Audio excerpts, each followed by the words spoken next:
Hello friends, स्वागत है आप सभी का सीबीबी आर्ट्स क्लासेस में। आज की इस वीडियो में दोस्तों महत्वपूर्ण बहुविकल्पीय प्रश्न कवर करने वाले हैं जो 20 फरवरी का भूगोल का आपका पेपर होने वाला है। इसमें दोस्तों आपका 100% आपका फिक्स हो जाएगा जो बहुविकल्पीय क्वेश्चन आप कर लेंगे। तो चलिए शुरुआत करते हैं कि भूगोल के महत्वपूर्ण बहुविकल्पीय प्रश्न कौन कौन से हैं। उससे पहले थोड़ा आपको बता दें कि भूगोल का पेपर हलवा होगा, बस यही छाप कराना आपका जलवा होगा। जी हाँ, तो बस यही छाप कराना। जो भी मैं दोस्तों आपको बता रहा हूँ बहुत ही इंपॉर्टेंट बता रहा हूँ। अगर आप इसे कर लेते हैं तो आपको भूगोल में अच्छा स्कोर मिल जाएगा, टॉपर बनोगे, नाम बाप का होगा, जलवा आपका होगा। तो दोस्तों शुरुआत करते हैं महत्वपूर्ण बहुविकल्पीय प्रश्न। देखिए पहला सवाल है, सन 2011 की जनगणना के अनुसार भारत की जनसंख्या निम्न में से कौन सी है। इस तरह से 4 ऑप्शन रहेंगे, आप सभी को अच्छे से पता होगा इसका जवाब 121 करोड़।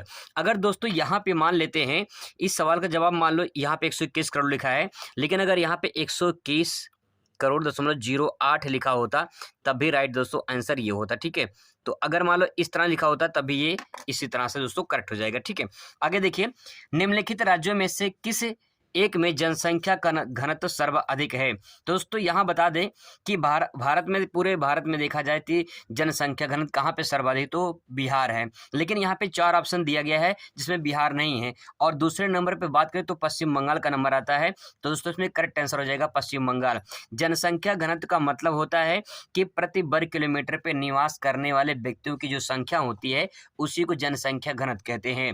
जैसे मान लीजिए ये कोई एरिया है, ठीक है, ये कोई एरिया है, ये प्रति वर्ग मतलब 1 किलोमीटर का एरिया है मान लेते हैं। ठीक है, अब इस एरिया में जितने व्यक्ति रहेंगे 1 किलोमीटर एरिया में उसी को जनसंख्या घनत्व कहा जाएगा। ठीक है, आगे देखिएगा क्वेश्चन नंबर, देखिए क्वेश्चन नंबर अगला है दोस्तों, यहाँ पे दे सकते हैं, सन 2011 की जनगणना के अनुसार निम्नलिखित में से किस राज्य में नगरीय जनसंख्या का अनुपात सर्वाधिक है। ऐसा क्या कारण है कि लोग गांव से नगर की तरफ बढ़ते हैं। तो दोस्तों मैं अपने उस क्वेश्चन में बता चुका हूं क्यों जाते हैं, प्रवास करते हैं। यह पूछा है नगरीय जनसंख्या का अनुपात सर्वाधिक कहाँ पे है, तो राइट आंसर क्या हो जाएगा, महाराष्ट्र हो जाएगा इसमें। क्वेश्चन नंबर दोस्तों चौथा दे सकते हैं, निम्नलिखित में से कौन सा समूह भारत में विशाल भाषाई समूह है। दोस्तों इसमें जो राइट आंसर हो जाएगा भारतीय आर इसमें करेक्ट हो जाएगा, यही इसमें राइट हो जाएगा। ठीक है, आगे देखिए, क्वेश्चन पूछा है 2011 की जनगणना के अनुसार भारत की जनसंख्या घनत्व कितना है। तो दोस्तों 382 है, 328 इसकी जनसंख्या घनत्व है, तो 382 इसका करेक्ट आंसर हो जाएगा। अगला क्वेश्चन दोस्तों दे सकते हैं, भारत में प्रथम जनगणना किस वर्ष हुई थी। क्वेश्चन इंपॉर्टेंट है, ध्यान रखेंगे। 1872, 1875, 1875 यहाँ पे डबल हो गया, यहाँ पे 76 मान लेते हैं ये है, और 1975। तो दोस्तों यहाँ पे करेक्ट आंसर हो जाएगा 1872। ठीक है, अब यहाँ पे देखिए भारत में प्रथम जनगणना 1872 में हुई थी। अगर यहाँ पे क्वेश्चन पूछ ले भारत में संपूर्ण जनगणना कब हुई थी, दोस्तों इसका आंसर हो जाएगा 1881 हो जाएगा। ठीक है, 1881 हो जाएगा। देखिए 1872 है। ठीक है, इसके बाद यहाँ पे 1 जोड़ दीजिए। ठीक है, तो ये 18 इसको उतार दीजिए, 7 1 8 हो जाएगा, और यहाँ पे 1 घटा दीजिए। ठीक है, तो यहाँ पे हो जाएगा 81। इस तरह से यहाँ पे 1 जोड़ना है, 1 घटा देनी है। ठीक है, तो दोस्तों इस तरह 1881 हो जाएगा, तो आप आसानी से याद कर सकते हैं। तो यहाँ पे पहला ये हो जाएगा, इसमें 1872 करेक्ट हो जाएगा। अगला क्वेश्चन दे सकते हैं, निम्नलिखित में से कौन सा भारत में पुरुष प्रवास का मुख्य कारण है। शिक्षा, काम और रोजगार, व्यवसाय या विवाह। दोस्तों काम और रोजगार के लिए लोग पुरुष क्या होते हैं, बाहर जाते हैं, प्रवास करते हैं, मतलब एक स्थान से दूसरे स्थान पे लेके जाते हैं कमाने के लिए, किसके लिए, काम और रोजगार की तलाश में। क्वेश्चन नंबर 210 दे सकते हैं यहाँ पे, निम्नलिखित में से किस राज्य में सर्वाधिक संख्या में अप्रवासी आते हैं। यूपी में तो नहीं आते हैं, महाराष्ट्र में आते हैं, दिल्ली में नहीं आते हैं, बिहार में नहीं आते हैं। ठीक है, तो यहाँ पे दोस्तों महाराष्ट्र में लोग प्रवास लिए अप्रवासी आते हैं, बाहर से लोग आते हैं। ठीक है, तो काम और रोजगार के लिए भी आते हैं, तो यहाँ पे करेक्ट आंसर प्रवासी जो है महाराष्ट्र हो जाएगा। क्वेश्चन नंबर 11 दोस्तों दे सकते हैं, भारत में उसके पड़ोसी देशों से निम्न में से कितने प्रतिशत अप्रवास हुआ है। मतलब ये दोस्तों कि पड़ोसी देश, जो भारत के पड़ोसी देश है, बांग्लादेश है, पाकिस्तान है, नेपाल है, भूटान है, यहाँ से कितने % पड़ोसी देश जो है अप्रवास हुआ है। तो दोस्तों इसमें खास सही हो जाएगा, 88.9% हो जाएगा। अगला क्वेश्चन है, थारू जनजाति भारत में कहाँ निवास करती है। इंपॉर्टेंट क्वेश्चन है, थारू जनजाति कहाँ निवास करती है। तो थारू मरुस्थल में नहीं, ध्यान रखिएगा, कभी कभी होता है ना कि थारू से थार यहाँ पे मरुस्थल लिखा हुआ, तो नाम मिलता जुलता है तो आप इसको लगा देंगे, ये नहीं है। तराई क्षेत्र में, ठीक है, दलदली जो क्षेत्र, तराई जो क्षेत्र, दलदली जो क्षेत्र होते हैं वहाँ पे थारू जनजाति निवास करते हैं। क्वेश्चन नंबर 213 देख सकते हैं यहाँ पे, मानव विकास सूचकांक 2011 के संदर्भ में विश्व के देशों में भारत की निम्नलिखित में से कौन सी कोटि थी? तो दोस्तों इसमें 34 134 ध्यान रखेंगे, 134, ठीक है, 134 134 ध्यान में रखेंगे, इसमें करेक्ट आंसर है। क्वेश्चन नंबर 14 देखिए, मानव विकास सूचकांक में भारत में निम्नलिखित में से राज्यों में से किस एक कोटि उच्चतम है? तो केरल में जो है सर्वाधिक मानव विकास सूचकांक है। क्वेश्चन नंबर 215 देखिए यहाँ पे, भारत के निम्नलिखित राज्यों में से किसी एक में स्त्री साक्षरता न्यूनतम है? तो न्यूनतम मतलब न्यूनतम कहाँ पे है, सबसे कम कहाँ पे है? तो साक्षरता दर बिहार में कम है, तो यहाँ पे राइट आंसर हो जाएगा बिहार, ठीक है। भारत के निम्नलिखित राज्यों में से किस एक में, यहाँ पे एक ही है, एक में 0 से 6 आयु वर्ग के बच्चों की लिंगानुपात न्यूनतम है या निम्नतम है? तो हरियाणा इसमें सबसे कम हो जाएगा। हरियाणा में लिंगानुपात सबसे कम है, तो इसमें करेक्ट आंसर जो है शिशु में भी जो है आपका हो जाएगा हरियाणा ही हो जाएगा, ठीक है। क्वेश्चन नंबर यहाँ पे देखिए 17वां, भारत के निम्नलिखित केंद्र शासित प्रदेशों में से किस एक साक्षरता दर उच्चतम है? दोस्तों लक्षद्वीप जो है इसमें करेक्ट आंसर हो जाएगा, लक्षद्वीप में सर्वाधिक है। क्वेश्चन नंबर दोस्तों 18 देखिए, संयुक्त राष्ट्र विकास कार्यक्रम यानी UNDP, United Nation Development Programme बोलते हैं इसको, संयुक्त राष्ट्र विकास प्रोग्राम ने मानव विकास की प्रथम रिपोर्ट निम्न में से किस वर्ष प्रकाशित की थी? दोस्तों यहाँ पे बहुत ध्यान रखिएगा अच्छे से, जब मेरा जन्म हुआ था 1990 में, तभी जो है ये रिपोर्ट प्रकाशित की गई थी, तो 1990 इसमें करेक्ट आंसर हो जाएगा। क्वेश्चन नंबर 19 देखिए, विश्व में मानव विकास सूचकांक निम्न में से किस देश में सर्वाधिक है? ये क्वेश्चन तो मैप में भी पूछा गया है, ठीक है, तो इसको ध्यान रखेंगे। मानचित्र में क्वेश्चन पूछ सकता है कि विश्व में सर्वाधिक मानव विकास सूचकांक किस देश में है? दोस्तों ध्यान रखिएगा नार्वे, ठीक है, और मैंने नार्वे की राजधानी आपको याद करवाया था। ये नार्वे को मान लीजिए क्या है, एक नाव है, मैंने आपको बताया था कि इसे नार्वे है, ठीक है। नार्वे में से अगर ऊपर का मंत्र हटा दीजिए क्या बनेगा, नाव बनेगा। और नाव को आप बोल रहे कि नाव और स्लो चला भाई, और स्लो चला तो ओस्लो है, ठीक है, ओस्लो हो जाएगा। तो नार्वे की राजधानी क्या हो जाएगी, ओस्लो। आगे भी आपको बताएंगे कैसे कैसे याद कर सकते हैं आसानी से। चलिए आगे देखिए, 2011 की जनगणना के अनुसार निम्न में से किस राज्य की साक्षरता दर सबसे कम है? तो दोस्तों 2011 में साक्षरता दर यहाँ पे जो यहाँ पे राज्य दिया गया है, इसमें अरुणाचल प्रदेश सही होगा, ठीक है। जो राज्य दिया गया उसके अनुसार आंसर लगाएंगे तो अरुणाचल प्रदेश में राइट हो जाएगा। अगला क्वेश्चन दोस्तों यहाँ पे देखिए, क्वेश्चन नंबर 21, निम्नलिखित में से कौन सा पर्यटन नगर है? ये दोस्तों ध्यान में रखिएगा, पर्यटन नगर 2020 में 2022 में पूछा गया है, इसीलिए क्वेश्चन ये बहुत ही ज़्यादा इंपॉर्टेंट है। आपसे यहाँ पे 4 ऑप्शन देगा और पूछ लेगा इसमें से कौन सा पर्यटन नगर है। तो दिल्ली, प्रयागराज, चंडीगढ़, नैनीताल। तो आप सभी को अच्छे से पता है घूमने लोग कहाँ जाते हैं, पर्यटन में टूरिज्म लोग कहाँ जाते हैं, टूरिस्ट लोग कहाँ जाते हैं घूमने के लिए? तो दोस्तों यहाँ पे जो नैनीताल है यहाँ ज़्यादातर लोग जाते हैं घूमने के लिए, तो करेक्ट हो जाएगा इसमें नैनीताल हो जाएगा, ठीक है। आगे देखिए, निम्नलिखित में से कौन सा औद्योगिक नगर नहीं है? तो जमशेदपुर भी औद्योगिक नगर है, भिलाई भी औद्योगिक नगर है, बोकारो भी, और शिमला। शिमला दोस्तों ये जो है एक पर्यटन स्थल है, ठीक है, तो शिमला जो है इसमें करेक्ट आंसर हो जाएगा। आगे देखिए, निम्नलिखित में से किस प्रकार की बस्तियां सड़कों, नदियों और नहरों के किनारे होती हैं? तो दोस्तों इसमें जो राइट आंसर हो जाएगा वो हो जाएगा, देखिए सड़क, नदी और नहर। तो अगर बात करें सड़क की, तो सड़क ऐसे सीधा ही लगभग होता है, गोल तो होता नहीं है। नहर भी ऐसे ही बहती है, ठीक है, और जो नदी है, नदी भी ऐसे ही बहती है।